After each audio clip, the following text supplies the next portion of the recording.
अस्सलामुअलैकुम। 10 सीरीज़ में आज का हमारा टॉपिक है प्रेजेंट इंडेफिनिट टेंस या simple present tense.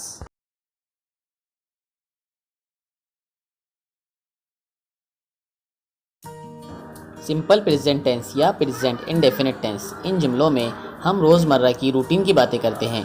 For example, मैं स्कूल जाता हूँ, मैं किताब पढ़ती हूँ। मैं खेलता हूँ, वो स्कूल नहीं जाता है। क्या मैं स्कूल जाता हूँ? क्या वो हमारे घर आते हैं? ये सब सिंपल प्रेजेंट टेंस के एग्जांपल्स हैं। इन जुमलों को अंग्रेज़ी में कैसे बोला जाए, इसके लिए एक पैटर्न बनता है। इसी को जुमले का, सेंटेंस का स्ट्रक्चर कहते हैं। सिंपल प्रेजेंट टेंस का स्ट्रक्चर है subject plus verb plus object. For example, I write a letter. इस सेंटेंस में आई सब्जेक्ट है, राइट वर्ब है और लेटर ऑब्जेक्ट है। आई, वी, यू, दे के साथ हमेशा वर्ब सिंगुलर में रहेगा।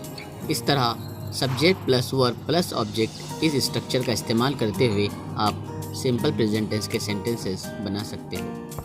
सिंपल प्रेजेंट टेंस में ही, शी, इट या कोई नाम हो, अगर ये सब्जेक्ट आते हैं, इसके साथ में वर्ब हमेशा जमा में इस्तेमाल होगा। सब्जेक्ट में फाइल, काम करने वाला, I, he, she, we, you, they, it या एनीमे, ये सब सब्जेक्ट यानी फाइल कहलाते हैं।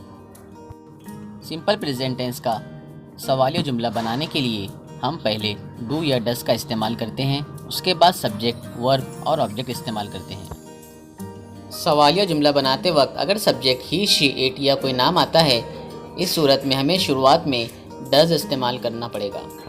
फॉर एग्जाम्पल, अगर हमें बोलना है क्या सलमान मुंबई जाता है, does Salman go to Mumbai, इस सेंटेंस में वर्ब सिंगुलर में होगा। चूँकि डज इस्तेमाल हुआ है इसलिए हम गोज़ नहीं बल्कि गो लिखेंगे। आफ्टर दैट डू का इस्तेमाल, जब सेंटेंस में सब्जेक्ट आई, वी, यू, दे या कोई नाम अगर जमा में हो यानी प्लूरल फॉर्म में हो, उस वक्त भी हम डू का इस्तेमाल करते हैं। For example, do I play cricket, क्या मैं क्रिकेट खेलता हूँ, इस सेंटेंस में सब्जेक्ट आई इस्तेमाल हुआ है इसलिए हम डू का इस्तेमाल करेंगे।